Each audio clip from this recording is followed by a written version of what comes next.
Assalamualaikum warahmatullahi wabarakatuh. Kami dari kelompok 1 akan menjelaskan tentang aspek hukum dalam studi kelayakan bisnis. Yang beranggotakan yang pertama yaitu Luluing Magnun dengan NIM 046, Sansa Sibatirama 095, dan Stibartini 135, Darinda Nilamsari 183. Assalamualaikum warahmatullahi wabarakatuh. Saya Rizky Kartini akan menjelaskan tentang pengertian aspek hukum.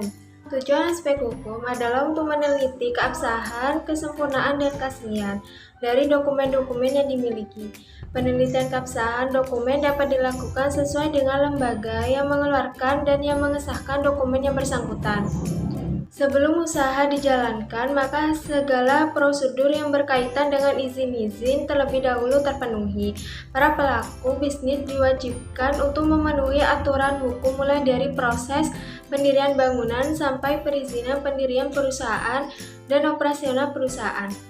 Dalam hasil hukum yang perlu dilihat antara lain yaitu siapa pelaksana proyek, yang kedua proyek apa yang dibuat, di mana proyek dibuat, kapan proyek dilaksanakan, dan bagaimana proyek dilaksanakan. Kelengkapan, keabsahan, kesempurnaan, dan keaslian dokumen-dokumen sangat penting seperti halnya sertifikat tanah, izin mendirikan bangunan, tanda daftar perusahaan atau TDP, nomor pokok wajib pajak atau NPWP, surat izin usaha perdagangan SIUP, dan dokumen lainnya. Untuk menghindari hal-hal yang terjadi di kemudian hari disebabkan kurang teliti dalam penelitian di bidang hukum. Badan usaha. Usaha adalah kesatuan yuridis atau hukum, teknis, dan ekonomis yang bertujuan mencari laba atau keuntungan. Badan usaha seringkali disamakan dengan perusahaan padahal pada kenyataannya berbeda. Badan usaha adalah lembaga sementara perusahaan adalah tempat di mana badan usaha mengelola faktor-faktor produksi. Jenis-jenis badan usaha. Yang pertama, badan usaha milik negara atau BUMN adalah badan usaha yang sebagian atau seluruh kepemilikannya dimiliki oleh negara Republik Indonesia. Badan usaha milik negara terdiri dari 3, yaitu perusahaan perseroan, perusahaan jawatan, dan perusahaan umum. Pertama yaitu Perjan atau perusahaan jawatan adalah bentuk badan usaha milik negara yang seluruh modalnya dimiliki oleh pemerintah. Perjan ini berorientasi pelayanan pada masyarakat sehingga selalu merugi. Contoh Perjan yaitu PJKA, perusahaan jawatan kereta api, kini berganti menjadi KTKAI. Yaitu Perum atau perusahaan umum. Tujuannya tidak lagi berorientasi pelayanan tetapi sudah profit oriented. Sama seperti Perjan, Perum ini dikelola oleh negara dengan status pegawaian sebagai pegawai negeri. Namun perusahaan masih merugi meskipun status Perjan diubah menjadi Perum, sehingga pemerintah terpaksa menjual sebagian saham Perum tersebut kepada publik atau go publik, dan statusnya diubah menjadi Persero. Contohnya Perum Pegadaian, Perum Jasa Tirta, Perum Damri, Perum Antara, Perum Perori, Perum Perumnas, Perum Balai Pustaka. Yang ketiga yaitu Persero atau perusahaan persorangan adalah salah satu badan usaha yang dikelola oleh negara atau daerah. Berbeda dengan Perum atau Perjan, tujuan didirikannya Persero yang pertama adalah mencari keuntungan, Tujuan didirikannya Persero yang pertama adalah mencari keuntungan dan yang kedua memberi pelayanan kepada umum. Modal pendiriannya berasal sebagian atau seluruhnya dari kekayaan negara yang dipisahkan berupa saham-saham. Persero dipimpin oleh direksi. Maksud dan tujuan mendirikan Persero ialah untuk menyediakan barang dan atau jasa yang bermutu tinggi dan berdaya saing kuat dan mengejar keuntungan untuk meningkatkan nilai perusahaan. Assalamualaikum warahmatullahi wabarakatuh. Perkenalkan, nama saya Sansa Sibatirama, NIM terakhir 095. Selanjutnya saya akan menjelaskan tentang BUMS atau Badan Usaha Milik Swasta, yang merupakan suatu badan usaha yang seluruh permodalannya berasal dari pihak swasta. Badan usaha ini bisa dipunyai oleh seseorang atau beberapa orang dalam bentuk kerjasama penanaman modal. Badan usaha swasta ini dibedakan atas badan usaha swasta dalam negeri dan badan usaha swasta asing. Badan swasta dalam negeri yaitu badan swasta yang permodalannya dimiliki oleh masyarakat dalam negeri. Sedangkan badan usaha swasta asing yaitu badan usaha yang seluruh permodalannya dimiliki oleh masyarakat luar negeri. Selanjutnya adalah jenis-jenis badan usaha milik swasta. Yang pertama ada firma. Firma adalah badan usaha yang didirikan oleh 2 orang atau lebih, di mana tiap-tiap orang atau anggotanya bertanggung jawab penuh atas perusahaan tersebut. Modal firma berasal dari anggota pendirinya sendiri dan serta laba atau keuntungannya dibagi kepada anggota dan perbandingannya sesuai dengan akta pendirian. Selanjutnya adalah persekutuan komanditer atau CV. Persekutuan komanditer adalah suatu persekutuan yang didirikan oleh 2 orang atau lebih, dan ada 2 istilah dalam persekutuan komanditer ini. Di antaranya yang pertama adalah sekutu aktif menjadi komplementer dan sekutu pasif menjadi komanditer. Berdasarkan perkembangannya, bentuk perseroan komanditer adalah sebagai berikut. Yang pertama, CV murni, CV campuran, dan CV bersaham.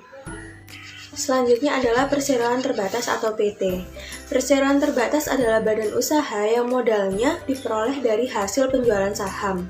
Setiap pemegang surat saham mempunyai hak atas perusahaan, dan setiap pemegang surat saham berhak atas keuntungan atau dividen. Perseroan terbatas merupakan badan usaha yang besar modal perseroan tercantum dalam anggaran dasar, dan kekayaan perusahaan terpisah dari kekayaan pribadi perusahaan, sehingga memiliki harta kekayaan sendiri. Ada 3 pembagian perseroan terbatas, di antaranya yang pertama PT tertutup, PT terbuka, dan PT kosong. Selanjutnya adalah koperasi. Koperasi merupakan suatu badan usaha yang memiliki anggota dan setiap anggotanya memiliki tugas dan bertanggung jawab pada masing-masing tugasnya. Dan masing-masing memiliki prinsip koperasi yang berdasarkan pada ekonomi rakyat sesuai dengan asas kekeluargaan yang tercantum pada Undang-Undang Nomor 25 Tahun 1992. Selain pengertian tersebut, ada beberapa fungsi, jenis, dan tujuan koperasi. Tujuan koperasi sendiri bagi produsen adalah untuk keinginan menawarkan barang dengan harga yang cukup tinggi. Sedangkan untuk konsumen ada keinginan untuk memperoleh barang baik dari harga yang lebih rendah. Sedangkan bagi usaha kecil ada keinginan untuk mendapatkan modal usaha yang ringan dan mengadakan usaha bersama. Ini adalah macam-macam koperasi. Macam-macam koperasi ada 3, yaitu yang pertama koperasi konsumsi, koperasi produksi, dan koperasi simpan pinjam atau kredit. Koperasi konsumsi untuk menyediakan anggotanya dari barang-barang konsumsi dan harga yang paling rendah namun dengan kualitas yang baik. Sedangkan koperasi produksi untuk menghasilkan barang yang akan diolah dan diurus bersama. Sedangkan koperasi simpan pinjam atau kredit menyediakan uang untuk beberapa keperluan. Banyak operasi kredit yang berkembang di Indonesia karena memang sistem seperti ini cocok digunakan di Indonesia dan sesuai dengan karakter orang Indonesia. Selanjutnya adalah prinsip-prinsip koperasi. Prinsip koperasi yaitu keanggotaan bersifat sukarela dan terbuka, pengelolaannya dilakukan secara demokratis, dan pembagian sisa hasil usaha dilakukan secara adil dan sebanding dengan besarnya jasa usaha masing-masing anggota. Pemberian balas jasa terbatas pada modal dan kemandirian. Selanjutnya adalah yayasan. Yayasan adalah organisasi non-profit, yaitu organisasi yang berbentuk korporasi untuk memberikan pelayanan kepada masyarakat. Yayasan didirikan dengan tujuan sosial, bukan untuk mencari keuntungan, dan kekayaan yayasan terpisah dari kekayaan anggotanya. Dana operasional sendiri diperoleh dari sumbangan para donatur. Assalamualaikum warahmatullahi wabarakatuh. Saya Narinda Nilamsari, NIM 183. Di sini saya akan melanjutkan menjelaskan tentang izin usaha.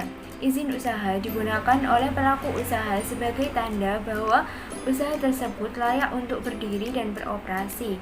Fungsi perizinan adalah untuk membina, mengarahkan, mengawasi, dan mengadakan kegiatan-kegiatan tertentu. Jenis-jenis izin usaha sesuai dengan hukum yang berlaku di Indonesia adalah sebagai berikut.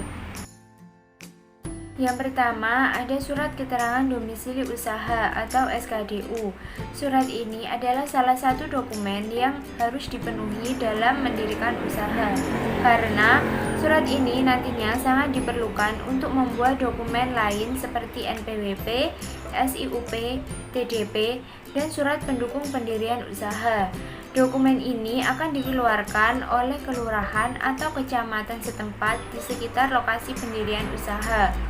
Biasanya surat ini dapat selesai dalam waktu sehari apabila semua persyaratan yang dibutuhkan telah terpenuhi.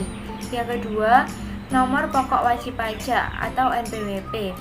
NPWP ini dibuat oleh petugas pajak dan diberikan kepada para wajib pajak sebagai alat untuk administrasi pajak dan sebagai identitas bagi pendiri usaha. Sehingga dengan memiliki nomor ini, maka pihak petugas pajak dapat melakukan identifikasi bahwa kewajiban pajak sudah dipenuhi atau belum, sehingga dengan memiliki NPWP akan tetap diawasi oleh petugas pajak. Persyaratan administrasi yang harus dipenuhi oleh wajib pajak perorangan yaitu yang pertama, fotokopi identitas pemohon bisa berupa KTP, SIM, atau paspor. Yang kedua, fotokopi kartu keluarga.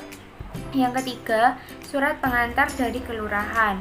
Sedangkan persyaratan wajib pajak bagi perusahaan tidak jauh beda dengan perorangan. Yang pertama, fotokopi identitas direktur, bisa KTP, SIM, atau paspor. Yang kedua, fotokopi kartu keluarga dari direktur. Yang ketiga, fotokopi akta pendirian badan usaha yang telah disahkan pengadilan. Yang keempat, fotokopi surat izin usaha atau surat keterangan tempat usaha dari instansi yang berwenang. Dan yang terakhir, fotokopi pajak bumi dan bangunan. Yang ketiga, izin usaha dagang atau UD. Usaha dagang ini merupakan suatu usaha yang dikelola oleh perorangan. Meskipun hanya dikelola oleh perorangan, akan tetapi tetap membutuhkan izin usaha dagang sebagai bukti legalitas usaha. Untuk mendapatkan izin usaha dagang dapat diperoleh di kantor wilayah Departemen Perindustrian dan Perdagangan yang ada di wilayah tersebut. Yang keempat, surat izin tempat usaha atau SITU. Surat ini memiliki dasar hukum yang sah dan valid, sehingga suatu keharusan bagi perusahaan atau pengusaha untuk memilikinya. Masa berlaku SITU ini selama 3 tahun dan apabila masa berlakunya telah habis, pemilik usaha dapat memperpanjang lagi dengan persyaratan yang sama. Yang kelima, ada surat izin prinsip. Surat ini dibuat oleh pemerintah daerah dan diberikan kepada pengusaha atau badan usaha yang sedang ingin mendirikan usaha di suatu daerah tertentu. Dokumen ini yang nantinya akan memberikan pendapatan daerah sebagai sumber investasi. Dan yang keenam, ada surat izin usaha perdagangan atau SIUP. Surat ini merupakan surat yang dibuat oleh pemerintah daerah dan diperuntukkan bagi usaha perdagangan. Surat izin usaha perdagangan ini dibedakan menjadi 3 jenis, yaitu yang pertama ada surat izin usaha perdagangan kecil. Surat ini diperuntukkan bagi perusahaan yang memiliki modal dan kekayaan bersih di bawah 200 juta rupiah dan jumlah ini bukan termasuk lahan dan bangunan. Yang kedua, ada surat izin usaha perdagangan menengah. Surat ini diperuntukkan bagi perusahaan yang memiliki modal dan kekayaan sekitar 200 juta rupiah sampai 500 juta rupiah. Dan jumlah ini juga belum termasuk lahan dan bangunannya. Dan yang terakhir ada surat izin usaha perdagangan besar. Surat ini diperuntukkan bagi perusahaan yang memiliki kekayaan dan modal di atas 500 juta rupiah dan jumlah ini belum termasuk lahan dan bangunannya. Baik, selanjutnya ada tanda daftar perusahaan atau TDP. di mana TDP ini merupakan sebuah bukti bahwa perusahaan sudah terdaftar secara sah. Pendaftaran ini dapat dilakukan sendiri atau bisa melalui perwakilan dengan menyertakan surat kuasa. Nah, bentuk perusahaan yang harus terdaftar yaitu jenis badan usaha yang berbadan hukum seperti CV, firma, ataupun PT. Nah, perusahaan yang tidak termasuk badan hukum tidak memerlukan surat ini. Nah, surat ini ada dua jenis, yaitu yang pertama ada tanda daftar industri atau TDI, di mana TDI ini merupakan sebuah bukti izin melakukan usaha industri, baik itu usaha kecil yang memiliki investasi sebesar 5 juta sampai dengan 500 juta, yang jumlah tersebut belum termasuk lahan dan bangunan. Dan yang jenis kedua itu ada HO, surat izin gangguan, di mana dokumen ini merupakan surat bukti bahwa tidak merasa keberatan dengan lokasi dan situasi dari tempat di mana akan mendirikan usaha. Surat ini dibuat oleh Dinas Perizinan Domisili usaha di kabupaten atau kota tersebut. Nah, di situ juga ada surat izin mendirikan bangunan atau IMB, di mana IMB ini merupakan surat yang dikeluarkan oleh pemerintah daerah kepada pengusaha ataupun badan hukum yang akan mendirikan suatu bangunan atau untuk usaha sesuai dengan perizinan yang sedang diberikan. Ketika surat IMB ini diberikan, maka akan disertai dengan retribusi sebagai penguat daerah atas izin usaha yang diberikan. Nah, pemberian izin mendirikan bangunan memiliki tujuan untuk menjaga ketertiban tata guna lahan dan pemanfaatan fungsinya sesuai dengan peraturan tata kota seperti itu. Baik, selanjutnya ada dokumen-dokumen penting yang diperlukan dalam kelayakan bisnis. Nah, banyak dokumen-dokumen yang akan diteliti sangat bergantung itu dari jenis usaha yang dijalankan. Nah, dokumen-dokumen yang memiliki skala prioritas yang hendaknya disiapkan oleh para pelaku bisnis antara lain yaitu yang pertama di situ ada bentuk badan usaha, di mana dokumen tentang bentuk usaha ini seperti halnya PT, firma, CV, yayasan atau koperasi yang harus dilengkapi oleh para pelaku usaha. Nah, juga di situ ada bukti diri, di mana bukti diri ini untuk melengkapi identitas diri, di mana pelaku usaha diminta untuk memberikan identitas dalam hal ini seperti halnya KTP atau kartu tanda penduduk dan juga KK, kartu keluarga. Nah, juga di situ ada tanda daftar perusahaan. Tanda daftar perusahaan atau TDP ini sudah dijelaskan oleh pemateri sebelumnya. Lebih jelasnya di sini saya akan menjelaskan sedikit saja bahwasanya TDP ini atau tanda daftar perusahaan ini adalah dokumen pengesahan bahwa suatu usaha telah melakukan kewajiban pendaftaran perusahaan. Nah, dan wajib dimiliki oleh para pelaku bisnis. Nah, untuk dapat membuatnya itu bisa mendatangi kantor pelayanan terpadu Dinas Perindustrian dan Perdagangan. Pengurusan TDP ini biasanya bersamaan dengan pengurusan akta perusahaan seperti itu.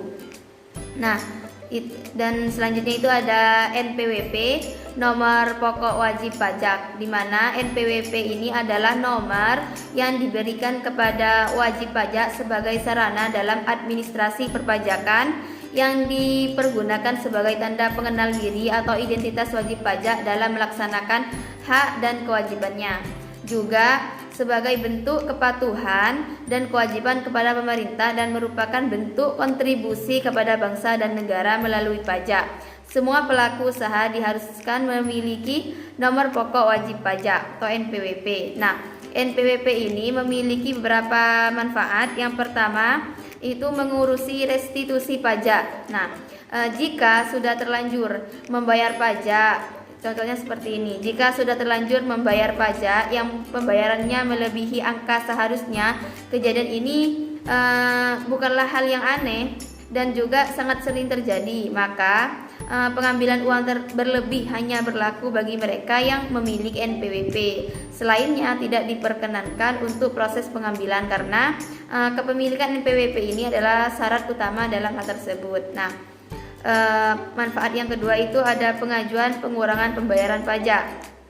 Nah, Setiap orang memiliki tingkat kemampuan finansial yang berbeda-beda. Kondisi ini jelas mempengaruhi seseorang dalam hal pembayaran pajak, khususnya bagi mereka yang terkena wajib pajak. Nah, jika si wajib pajak ingin melakukan pengajuan keberatannya keberkenaan dengan jumlah pajak yang mesti dibayarkan, maka NPWP akan sangat dibutuhkan sebagai salah satu syarat untuk memperlancar proses tersebut. Nah, yang manfaat yang ketiga atau yang terakhir itu mengetahui jumlah pajak yang mestinya dibayar. Jika lupa atau bahkan tidak mengetahui sama sekali jumlah pajak yang harus dibayarkan, maka solusi untuk mengatasi hal tersebut adalah dengan kepemilikan NPWP. Hal ini akan bermanfaat di saat kita melakukan pelaporan berkenaan dengan jumlah pajak yang mesti dibayarkan serta pada saat hendak menyetorkan pajak tersebut. Seperti itu. Baik, selanjutnya ada izin-izin usaha. Hal lain yang juga sangat penting adalah dokumen terkait izin-izin prinsip. Antara lain di situ ada SIUP, Surat Izin Usaha Perdagangan, yang merupakan surat yang dibuat oleh pemerintah daerah yang diperuntukkan bagi usaha perdagangan. Dan yang kedua di situ ada izin domisili. Adalah sebuah surat yang menyatakan domisili seseorang atau suatu badan usaha, yang nanti surat ini biasanya dibutuhkan ketika berbagai dokumen legal seperti SIUP atau NPWP. Yang ketiga ada izin mendirikan bangunan atau IMB, merupakan surat yang dikeluarkan oleh pemerintah daerah kepada pengusaha ataupun badan hukum yang akan mendirikan suatu bangunan untuk usaha sesuai dengan perizinan yang sudah diberikan. Nah, selanjutnya di situ juga ada keabsahan dokumen lainnya. Nah, di samping dokumen-dokumen yang telah dijelaskan di atas, ada beberapa dokumen lainnya yang cukup penting untuk dipersiapkan bagi pelaku usaha, yaitu yang pertama, di situ ada status hukum tanah atau bangunan, di mana keabsahan sertifikat tanah yang dipergunakan sebagai tempat usaha itu penting. Institusi yang mengeluarkan sertifikat tanah adalah Badan Pertanahan Nasional atau BPN. Nah, termasuk bangunan yang dipergunakan apabila itu sewa, apakah sudah mendapatkan surat izin dari pemilik bangunan untuk dipergunakan sebagai tempat usaha. Nah, di situ juga ada status keabsahan operasional, di mana pentingnya keaslian dan kepentingan surat-surat guna menjalankan operasional perusahaan seperti STNK, BPKB, dan sebagainya.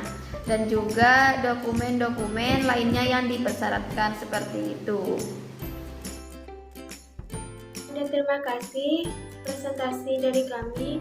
Selebihnya kami mohon maaf. Wassalamualaikum warahmatullahi wabarakatuh.